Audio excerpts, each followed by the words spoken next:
Hey, good morning. I'm Mike Fourcher, one of the co-founders of Grown In, and this is our first panel for the day, Investment Climate for Illinois, Michigan, and Missouri.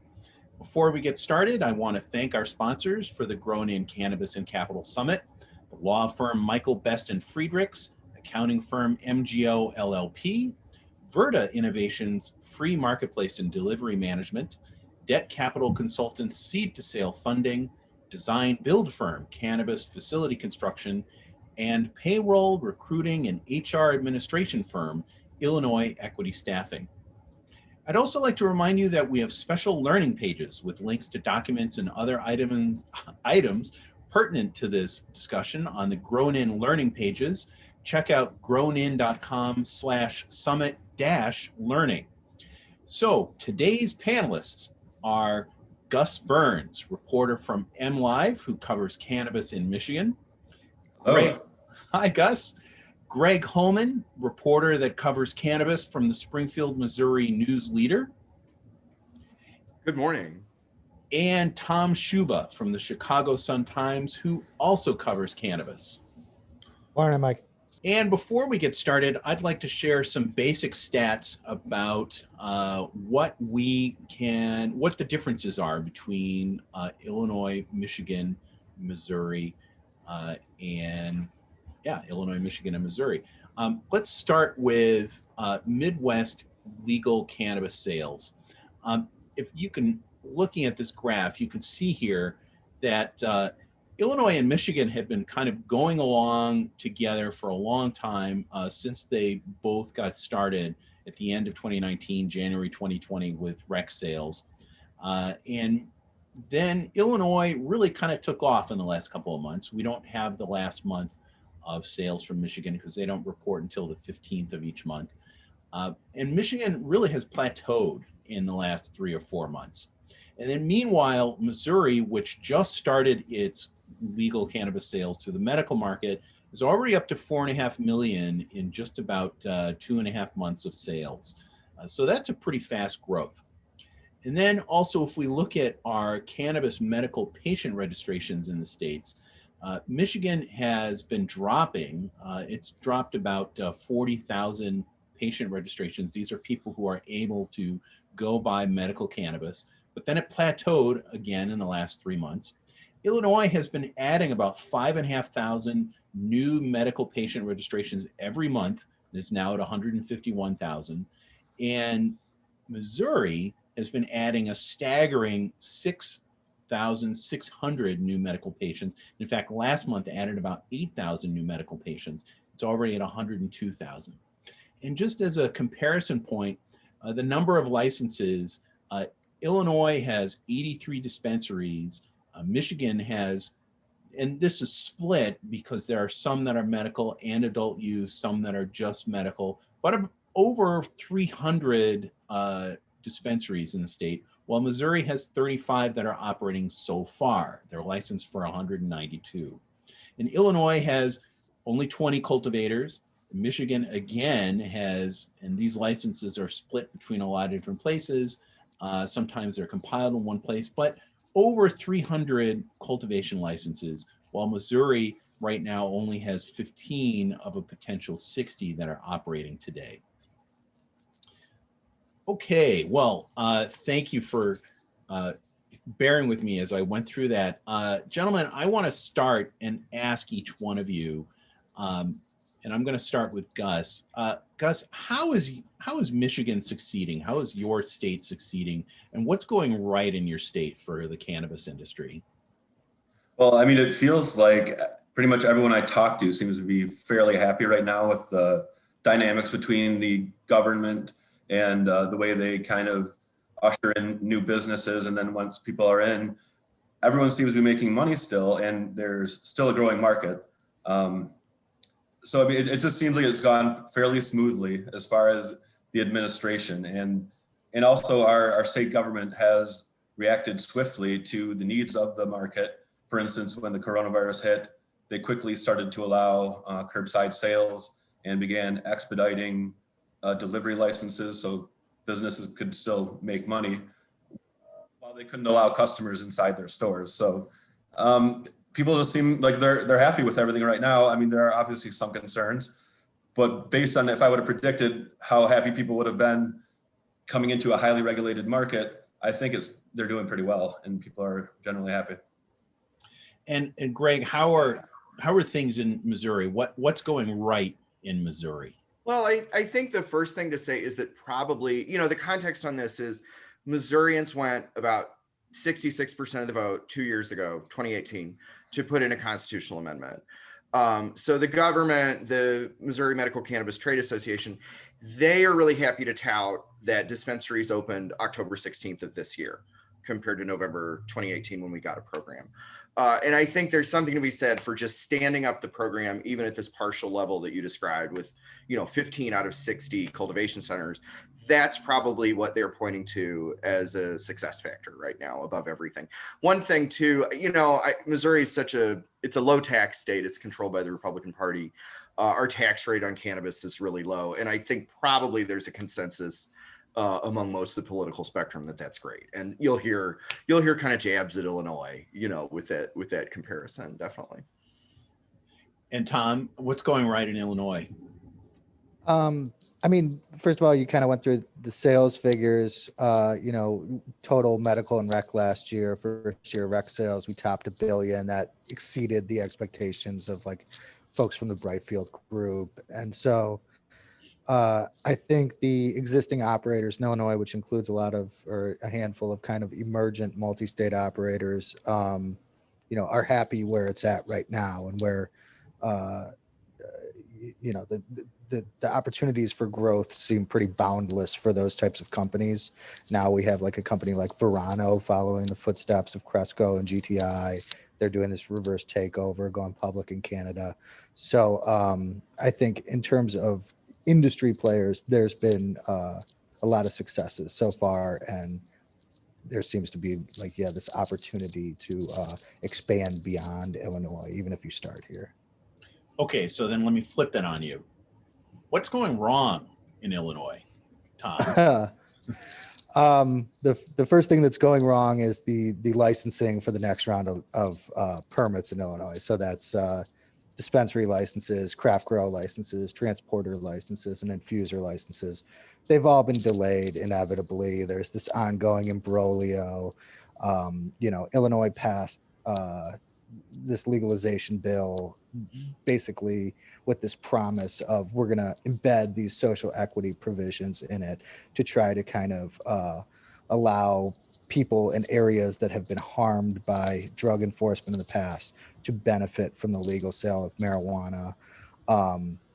That has been stymied by the coronavirus, stymied by a travel ban that the coronavirus, prompted for this huge firm KPMG that was paid millions of dollars to grade these licenses.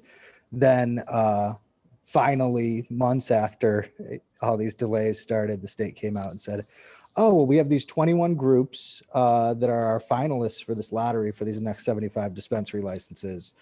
And that just prompted huge uproar from social equity applicants who said, we didn't get these required deficiency notices to fix our applications. Lawsuits were filed. Reporting came out about kind of some of the people who are in these groups that include folks who have ties to state government and regulators and, really deep pocketed business people. And the question was kind of like, is this what equity is supposed to be? So that's kind of been the biggest issue. There's other onerous zoning in Chicago, I think, has kind of held up opening the +1 dispensaries. The medical operators were allowed to open. As Gronin has reported, we're pushing this deadline for these 55 new shops to open, and there's a lot that haven't been licensed yet. So there's the possibility that these operators could have to forego these licenses that are worth millions and millions and millions of dollars, and that that's a problem. That's not good. Yeah. So what's going on? There's a lot, and new licenses have been locked in amber right? They were supposed to have new licenses come out, and there's been none of that. Right. So the growth of the industry has, the industry hasn't grown at the speed that was contemplated within the legislation. And the effect of that is kind of that the existing players have just kind of gotten this longer runway head start, and they're the only ones benefiting from these sales, which are increasing every month. It seems like they just reported January sales. It was $88 million. That's nothing to sneeze at. Right. So, Greg, what's going wrong in your state? Well, some people would say where to begin. I think the key issue that we're seeing right now is just sort of the rollout is taking some time. You talked about patient count numbers and license count numbers. With the licensed medical cannabis businesses, there's 372 total, only 61 of which, according to the medical cannabis program website here in the state, are actually quote unquote commenced, meaning they've got their paperwork to operate. And the real crux of that is out of the cultivators, there's only 15 out of 60. So there's just a lot of basically slack in the capacity in terms of logistics and delivery. And you'll see scenes, I've seen here in Springfield, Missouri, the first dispensary that opened, you'll see 90 minutes people waiting outside, 45 more minutes when they wait inside. And then they get in and like maybe all they can buy are some gummies and some pre-rolls. And so naturally you're having kind of the patient grassroots, who maybe are not following the nitty gritty of what it takes to get the business standing up. These people are kind of infuriated. There's a lot of complaints about prices and things of that nature. The government, the trade association, I think what they would say is like, well, this all kind of takes time. When I talked to the sort of, the cannabis czar, the state cannabis czar recently, he was down here in Springfield for like an industry meeting and gave me an interview like on his way in. And he basically said, there's investor issues and the pandemic. So I think there's probably a bit of an impulse to kind of blame the pandemic for a lot of things. But, one thing that I always think about Missouri, a lot of you guys are coming out of Chicago.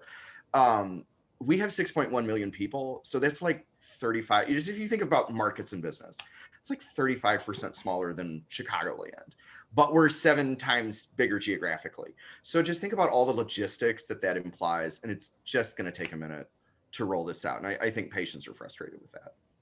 But you have a huge number of patients that are signed up already. I mean, seemingly. We crossed the 100,000 mark like just this past week in terms of the patient and caregiver. Those are applications received. So like some of those people may not have been approved, but yeah, it's grown pretty quickly. So Gus, what's going wrong in your state?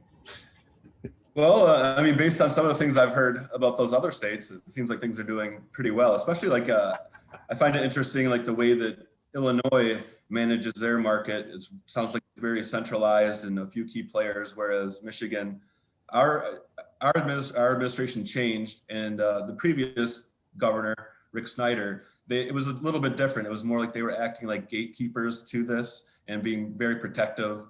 So it was like a board you'd go before. Some of them were partisan, and then you'd find out if you were going to be able to operate in Michigan. Whereas they did away with that under our new Democratic governor, Whitmer, and created an agency, a marijuana regulatory agency. And it seems like they're acting more as facilitators to the market rather than gatekeepers. And they're putting a lot of the onus on the local communities.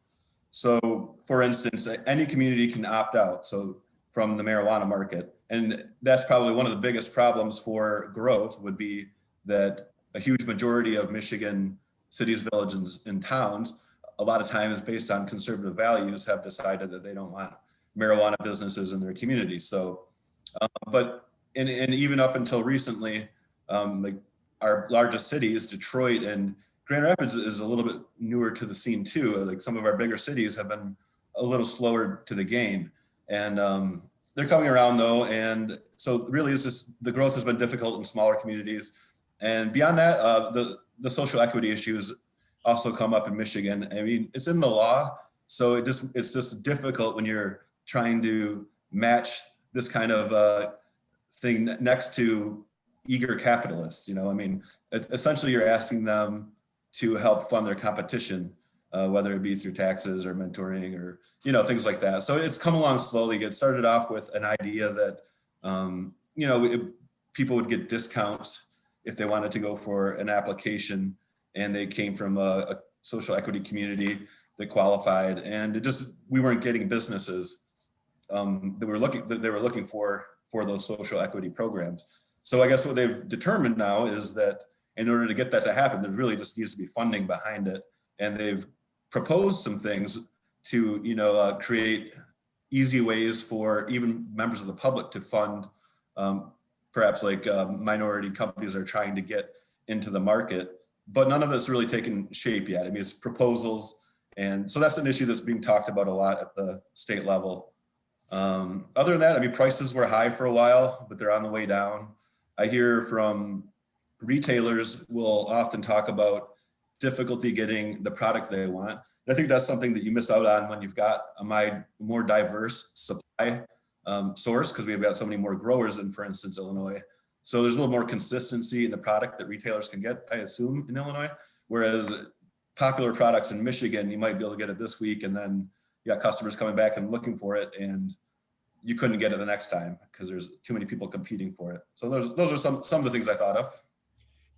Gus, I read these stories about towns like Traverse City or Muskegon, where they decide that they are going to have cannabis licenses in town, and then there's this rush, and you end up with like 4 or 5 businesses on the main street or some particular street. And so you get this crush of, if it almost seems like you're a pot town all of a sudden. And the people trying to get the locations are arguing, well, there's nobody else, as you said before, that's legalizing it in any of the nearby towns. Is there, what is being done, if anything, to try and make it so that more towns are open to cannabis? I mean, it's happening a lot from the grassroots level. I mean, there have been communities where people have created ballot initiatives, gotten petitions when they've had reluctant city councils or boards who, for whatever reason, didn't want to create zoning for marijuana businesses. So there have been communities that have gotten enough signatures and brought it to the public for a ballot vote and passed it. So some communities have been forced into it. We do have like an interesting situation in Hamtramck, Michigan. It's like a city that's almost totally surrounded by Detroit, and it's highly Muslim population. So they're very, based on the religion, a lot of people are against marijuana, but a lot of the people that are in leadership positions wanted marijuana to come to town. So just kind of like, usually in order to stop a company from coming to town, you have to ban it. So you have to get together and say, we're not allowing marijuana. And if there's not a ban in place, then the state will issue a license. So that's kind of what happened in Hamtramck. They let these few different marijuana companies got through before the city council realized it. And then there was kind of an uproar. So, I mean, that's just kind of an exception to how things happen. But usually it's just the public will kind of pressure on the politicians to finally allow for it. And some communities have started small with small limits on the types of businesses they'll accept. Some have set it up with no caps. So it's just different all around the state.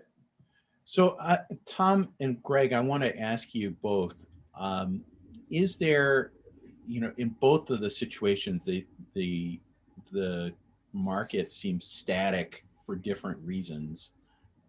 Would you say that there is new cannabis investment that's coming in to the state for either Illinois or Missouri? To either one of you want to answer that? I think in Illinois, like if you look at Verano and their fundraising, they've raised a ton of money out of going public. So I think there's money coming into certain businesses, and then there's, like investment in the form of like innovative industrial properties coming into Illinois and buying up all these cultivation sites and doing these buy lease back deals. So the operators, don't have this, huge investment in their books, and they can just pay out, like renting the space basically. IIP is a huge hot stock right now. It's, trading at more than Procter and Gamble, so yeah, I think people are definitely eyeing the Illinois market in different ways, whether it's like, latching on to a company that's going to be operating or already is operating far outside of Illinois, or like, doing something like that. I think we're seeing money come in different avenues, kind of. And Greg? Yeah, well, I would say keep in mind the whole thing is new. So broadly speaking, the answer is going to be yes. The state of Missouri has 372 licenses. They had 2,200 applications come in for those. So part of this is a whole morass with the Administrative Hearing Commission, with 700 or 800 appeals going on, where people who feel they should have gotten a license, didn't get one, and they're appealing it. There's questions whether the license scoring process was appropriate. So there's people who want to be in this business.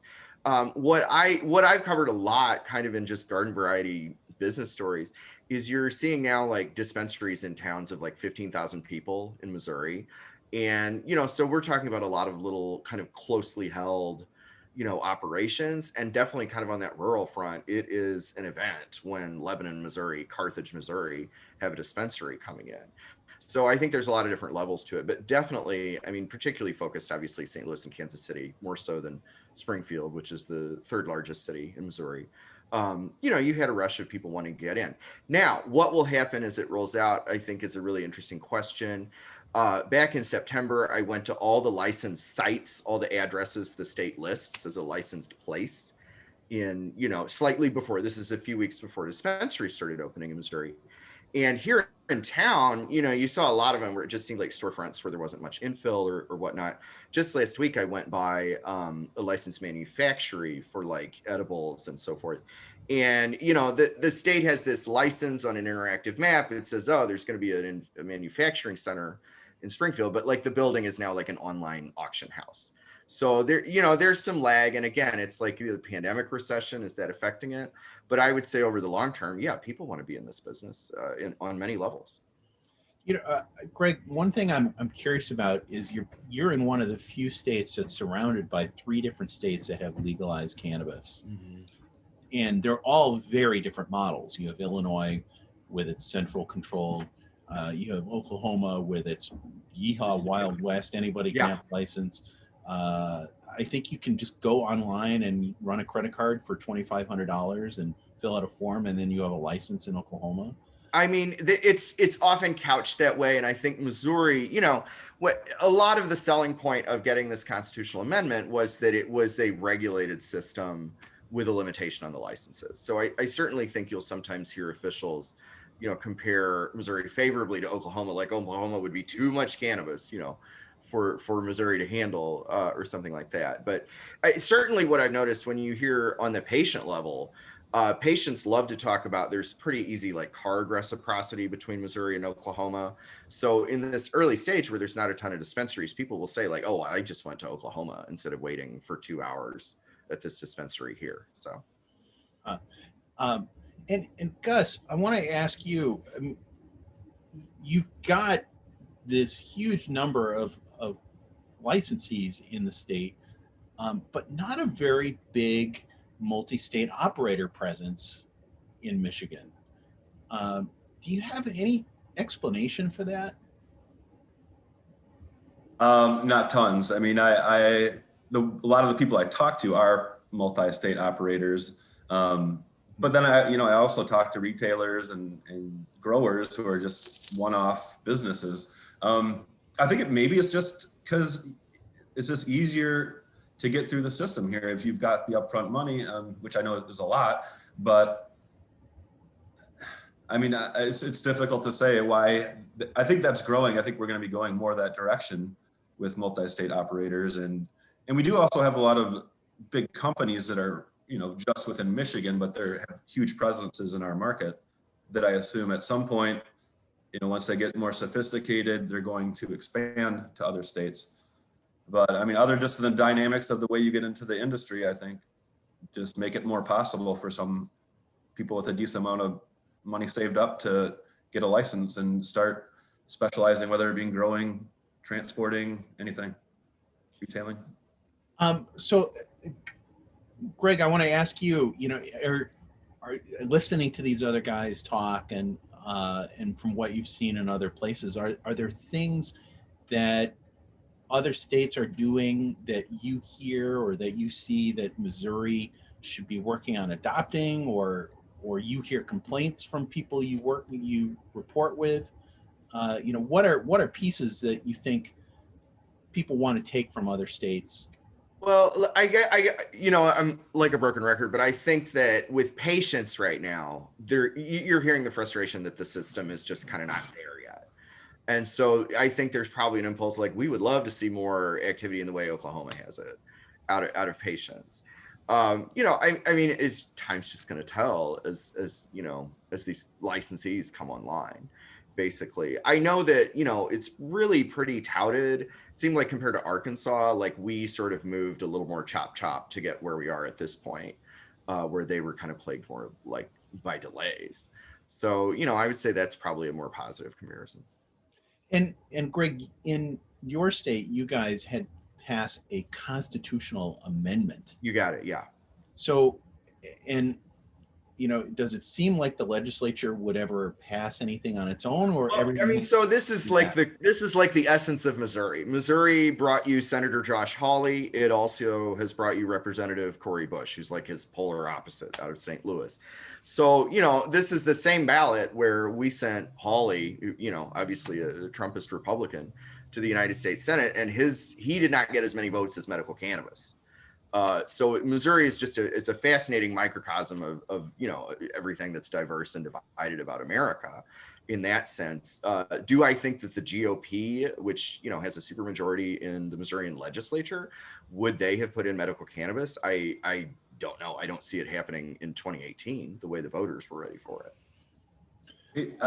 If I could ask a question, because I'm kind of curious, in both Illinois and Missouri, it looks like you guys are getting more patients. In Michigan, it's kind of like that's almost phasing out. They're trying to kind of merge because we have the medical industry with its own rules and laws, and then we've added this adult use market with rules and laws. And it looks like they're aiming to, at some point, merge them. And as a result of that, I mean, you can go into certain stores and they're going to have a section for your medical customers, and there's cheaper prices because you're not paying the additional excise taxes, and generally more variety of product. But I guess the benefits is competing with whatever hassle it takes and cost it takes to get a medical license. People aren't doing it. And I'm just wondering, why do you think that's going up in your states? Well, I'll speak for Missouri. I mean, it's the only way you can get a card. And so people can afford the card. It's the only way you can get cannabis. So people who can afford the card have access to cannabis. Missouri has a pretty liberal list of like enumerated conditions. It's like, cancer, HIV, et cetera. And then at the bottom, it's like anything else that a physician thinks is appropriate. So most anyone can get a card, but it's a cost barrier to get in there. And so now that it's newly legal, that's why you see this, what we called staggering development in the number of card holders.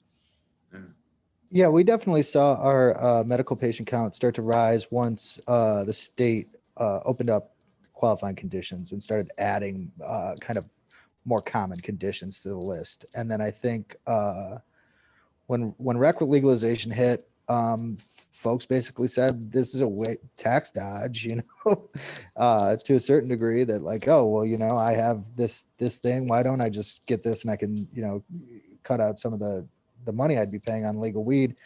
And then another thing is they've now allowed medical patients to grow cannabis, home grow cannabis. And I know that that's been attractive to certain people to, be able to do that and, not have, the concern that they may be doing something illegal. Especially now, I know a lot of people who during the pandemic, like home grow weed has become kind of like a little hobby that folks are doing. So, yeah, I think that those three things have definitely had an impact. So forget baking bread. Yeah. Tom, do you have a sense that the number of home growers has diverted a certain significant or, a trackable part of the revenue that would have gone to dispensaries otherwise? No, but that's a good question. I mean, I think when you're doing home grow and you're kind of first experimenting with it, you're gonna have like, you know, harvests that are subpar, or have a lot of male plants pop up, and like some of the folks I'm talking to, they'll get done with it and have bud for a couple weeks, but then that takes a much longer time to grow. So I'm not sure whether that's affected how much pot dispensaries have been able to sell though. Okay, so I'm going to ask Gus, tell us about patient caretakers and their ability to grow in Michigan. Well, I mean, in Michigan, you're allowed to have up to 5 patients as well as yourself, and you're allowed to grow up to 12 plants per patient. So that becomes a pretty significant amount of plants, and then you're allowed to sell that, technically only to your patients.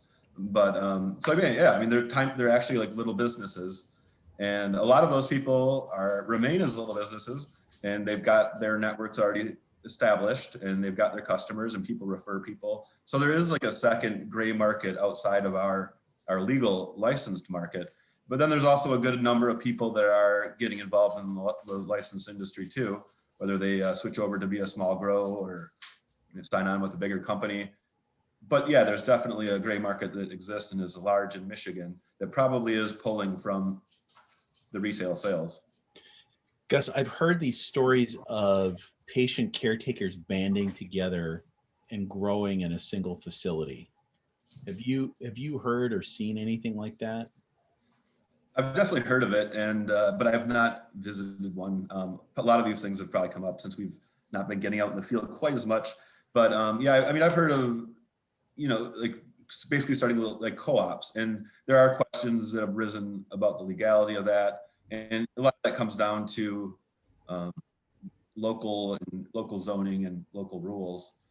But yeah, it's happening for sure. And then, but the Michigan is trying to create a system that marijuana can't make its way into the licensed market, because they've got, I don't know what systems the other states use, but we have got a metric system, which is, they call the sale system, where at this point we're not accepting anything from caregivers or anything outside of that licensed grows. So and I think that's an important point. I wanted to go back to you, Tom, on that too. But guys, what do you think the likelihood of the Michigan legislature actually addressing some of these things and making changes to them are? You mean as far as trying to outlaw these like kind of co-ops that are working together, that, and stuff like that? Or any kind of tweaks? I mean, from what we heard from Greg, in Missouri, the GOP controlled legislature is really not interested in doing much with cannabis. What's it like in Michigan? Likewise, I mean, it feels like they're trying to be hands off at the local level. I know I've heard different communities that have come down trying to pass zoning, like that if you were going to have a grow over a certain number of plants in your house, and you have to get a certain license or something. So it's really happening at the local level. I don't see state regulators trying to get more involved than the laws already established. I guess who knows? I mean, that'll come down probably to the licensing agency too. If they're not hitting the tax revenue numbers that they're projecting, and they're discovering that a lot of that's because those sales are not coming to licensed businesses, I'm guessing they will make moves and put pressure on the legislator to stop some of those things, but it hasn't happened yet. It's been pretty loose so far as that.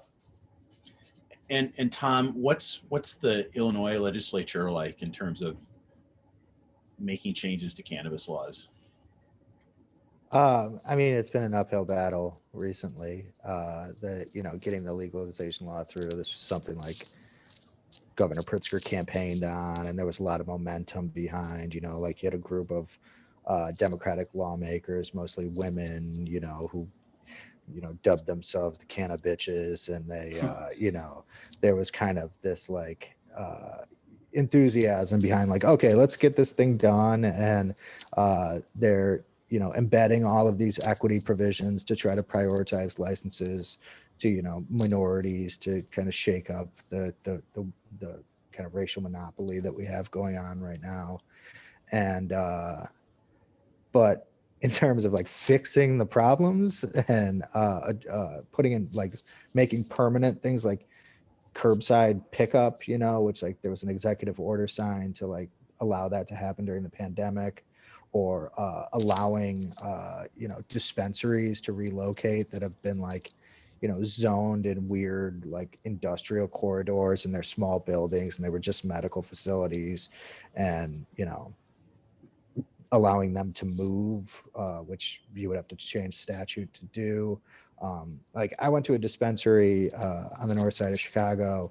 It's owned by a huge company called Cresco, and you know, it's like you have to go into one, you have to pre-order, then you have to go into one building and go through a whole line in that building, and the line's out the door, and then you get to the end of that line and you pay, I think you pay in that place, and then you get a receipt, and then you go across the street to another building where there's another line out the street, and then you go through that one and you finally get your weed.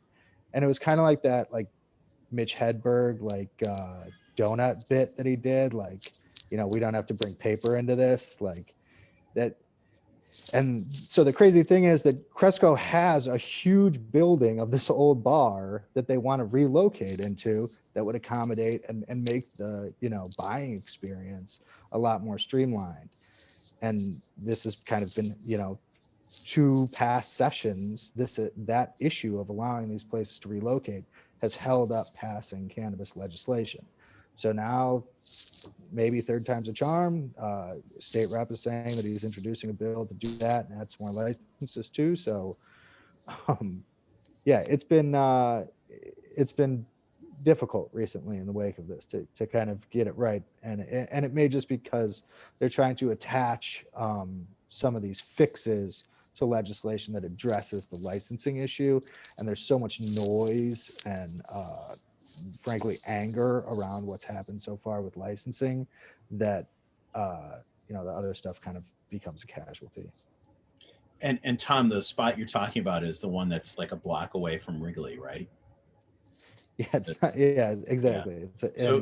So wait for the baseball season to get really going. You know, it's a prime retail location, and it makes sense to have you know, and the industry has said we're losing all this money based on not being able to do this. You know, something like that, I think having to go through an experience like that takes an hour, that's kind of laughable, you know, it will deter people from, you know, continuing to go buy legal cannabis, I think, if they, because it's like, oh, well, I could have just sat at my house and my guy would have come within that period of time and sold me marijuana, you know, to my door, you know. So I want to ask you guys, actually, what's the craziest illegal cannabis sales story that you've heard? Like, what's going on with the illegal market right now? I mean, in Chicago, there was like a very sophisticated, I mean, this has been happening in New York, where like there's these courier services, you know, that you know, call a centralized number and they route someone to your home or whatever. But in Illinois, or in Chicago area, there was like a really sophisticated like text service, and you know, they had, you know, multiple edibles, multiple strains, multiple concentrates, and you like picked it out and did it through like this, and they would route someone to your house very quickly. And so that was you know, that's the competition. You know, you're up against the black market. These cannabis companies aren't competitors with each other right now. They're competitors with the black market, and the black market is tough to compete with because there's 15-year-old kids making money off of selling weed. You know, weed in a lot of ways sells itself. So, you know, if it's easier to do it that way, and you go and have a bad experience at a dispensary or get product that you're not happy with, you'll probably just go back and do the thing that you've been doing as long as you've been smoking marijuana. In Michigan, there were, I mean, some cities like Detroit is one of them. I mean, at one point, before there was a regulatory system, I mean, they had up to 200 dispensaries operating with no one bothering them. So I mean, and that's kind of one of the odd things about it, in the fact that you've got this licensed market, but it's kind of pulled the police out of the equation. They'll say, hey, they're not licensed, talk to the regulatory agency, rather than probably before. I mean, you might, if your city was strict about it, they'd probably raid an unlicensed dispensary. Now it just seems like there's the ability, if the city is not using its own oversight, for a lot of black market businesses to operate. And some of them were doing it, probably still are doing it, openly and freely without any hindrance. And beyond that, I think there's probably people who are trying to work caregiver. There's still a lot of caregiver products like we talked about, and they've tried to phase that out of the licensed market. And I mean, at one point, people were probably not even, they were taking all, like there was basically brokers helping collect things through caregivers and giving them to these big companies back when you could put their product into the market. And that's kind of what led to the vaping scare, because there was not much regulation until it got to the retail level. So I mean, a lot of that's going away as there's more regulations on safety and more the metric systems being watched more closely, and they're phasing out caregivers. So those are a couple of things that we've seen in Michigan. In Missouri, the impression I get is the underground market is pretty robust. I mean, this is a lawful market that's in its infancy, right? So, based on what information I can gather, I've never heard of anything like the sophisticated text message delivery system in a city Springfield size, but certainly, the 20-something dude who's operating over Snapchat with his little bill of fare is happening. And you'll hear a dispensary say, like, okay, we've got flour today. We're open today. We've got flour today, and they're maybe selling it for $80 for 3.5 grams. And obviously that's a lot higher than the street price. I've heard an underground market guy say, like, well, where are they going to grow this legal marijuana? And again, it's a low number of cultivation centers. So, yeah, definitely there's a robust underground market, at least, by all accounts. And I haven't heard a ton that, like, the home grow, Missouri has home grow in our constitutional amendment. I haven't heard a ton of indication that is like diverted into unlawful things, but human nature being what it is. Right. Okay. Well, we're almost at the end of our time. So I want to ask you guys each one question. And if you can quickly give me an answer. Tom, what do you think is going to be the biggest challenge in Illinois for the next year? Growing enough weed to keep up with all these new licenses. I mean, we could just stare down another shortage. At this point, I think, like, how the industry stands now, the existing cultivators are able to supply people. Some people have surpluses, and there's like these wholesale exchanges happening between companies with product before it hits the retail market. So there's weed now, but what about when all these new licenses are issued? We have 75 plus all the other plus ones that haven't been added. So, having all those and then just 40 craft grows, is that going to be enough with that limited canopy space? And the other thing that's a big challenge is related to that, because it's, and Greg hit on this with, what's happening in his state, but in Illinois, if you walk out of a dispensary and you've paid $90 for an eighth of marijuana, that's a deterrent to going back and doing that again. Because in some cases, if you know the right people, that's 3 times what you're paying for cannabis. And that cannabis that you're getting for maybe $30 for an eighth isn't bad cannabis. It's coming from Mendocino County, or it's coming from Oregon. Like, it's being grown by growers who've probably been growing cannabis much longer than people who are working in the cultivation centers in Illinois. So enough supply to bring the prices down. That's a huge challenge. And Greg, what would you say the biggest challenge in Missouri is? I would almost repeat verbatim what Tom just said in terms of the supply issue. One question that I have, and this is maybe, depending on your perspective, something that's going right or wrong with Missouri, is that the legislature, literally days before the pandemic became top of mind for U.S. people, the Missouri legislature was really grilling the state medical marijuana program officials over the licensing process. And this kind of stalled out with the pandemic coming. And so there's some indication, will they go back to probing the program? You know, because there's been a lot of allegations, basically, like did the third party hired to do licensing scores, you know, did they have conflict of interest? If something big happened to that, it could kind of upend the whole system we have now. So that's a big question mark. But I think what the regular guy and gal in the street are interested in is like, when will there be supply? When will prices come down? And Gus, what would you say the biggest challenge for you is? Same thing. I mean, there's going to be that fight between the legal market and the gray market.